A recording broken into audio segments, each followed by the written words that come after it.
Greg Doucette has decided to call out Clavicular for being a bad person.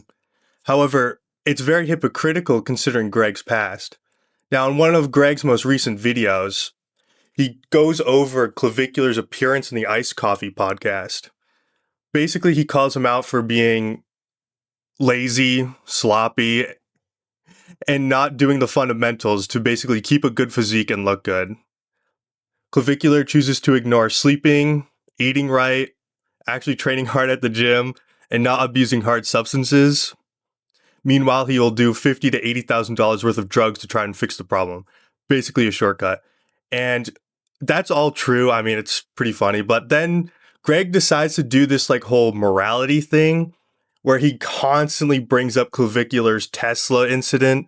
And honestly, it's just cringe. Like Unk doesn't know what he's talking about. Like, unfortunately, in America today, a lot of cops just have to sit in their patrol cars and collect tax money because they've been heavily neutered.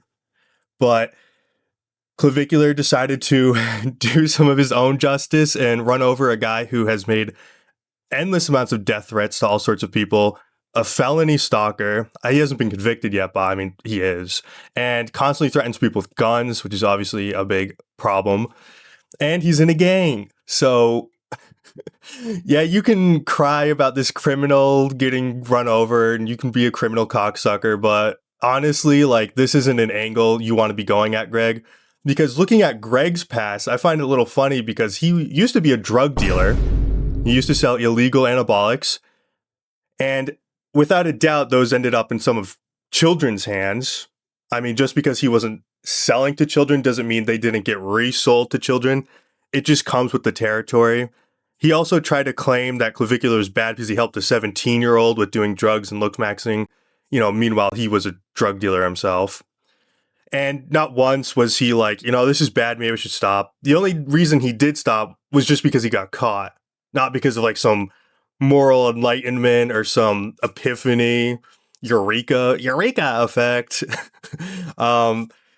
He also sells testosterone, which is not proven by any sort of scientific evidence. And he absolutely knows it's bought by children.